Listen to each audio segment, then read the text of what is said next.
Hey traders, Nick here on Monday night. The holiday weekend, extended break for 3 days. So we're coming into a short week. The futures are opening up. Hopefully that can hold into the morning because to follow up on the theme last week, I wanted to find stabilization. So the week last week was pretty good towards that goal, because we have had virtually a flat with a big range S&P. The only thing that got hit hard was the NASDAQ, because the mega caps, even Apple, fell off a cliff. We have a Dow that was green, and the IWM were very tight but greenish. So there were no bad news except in a few big stocks. So it dragged down the indices. But that is somewhat step one of stabilization. Let's put some more emphasis on that thing. So this is the SPY daily chart, SPX. So the S&P index, the actual index. So this is what I want, the stabilization, and more specifically here, after a big drop, I want to see them to not set a lower low, especially here, because falling is one thing for a year. Stabilizing for a couple of months is another. Losing that stabilization will bring us down to here. So that's the scenario I want to avoid. And without a new headline, I don't think we go there. So with the current headlines in the economy and in the media, I think the upside potential is more likely than the downside disaster. So let's see if we can get some more clarity on that front from other tickers. And I want to take you to the small caps, which kind of look like the S&P in nature. In fact, the small caps probably started falling first. And the goal is to get out from this year-long descending trend, right? And you can see how it is clearly going sideways. It's like a riptide in the ocean where they say you got to swim sideways. So you're swimming sideways out of it.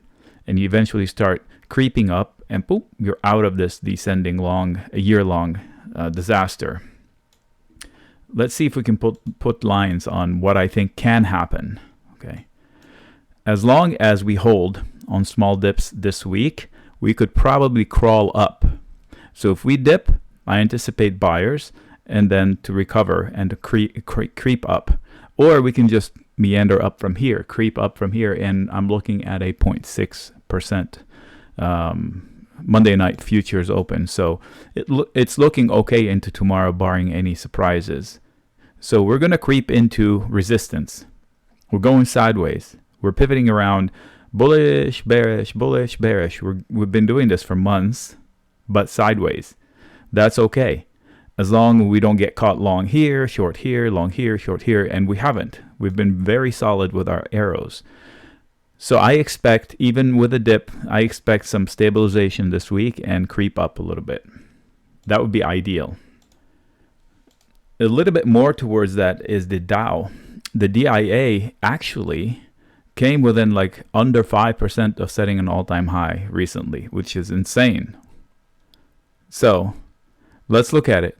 This is the descending channel, and it's already swam out of it. So in this case, that's the example that the S&P needs to follow. Now, this is not a real index because it's heavily weighted by high-ticketed items. So if the stock price is high, it matters more than Apple, regardless of how small the company is relative to Apple, just to use an example. So, but this is the picture perfect. You rally back and you snap out of this descending channel, and then suddenly the bears figure it out. Hey, we're no longer in control. That hasn't happened yet. I wouldn't say that is happening until I see it here in the small caps or in the S&P. I don't know what there is scheduled. I know there's a lot of home building, so real estate reports next week. I don't remember anything major. I would expect a lot of Fed head stocking, maybe. Not sure. You can look into that.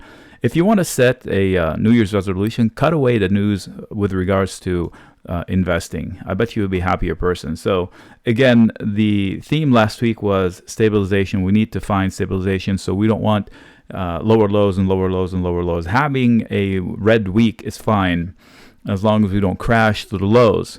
So we rallied back. We rallied hard. We gave back some. I want them to stop here and make more progress to break from here before breaking from here. It's as simple as that. This way, this dip will be different than all the other ones. All the other ones come back, they stabilize, and they fail to break out, and they make a new low. This one didn't, but it wasn't that pretty, right? So, like this one, they rally back, and then they failed, and then made a new low. So maybe this was the base that they can use to take this out, and more importantly, take that out, and so on.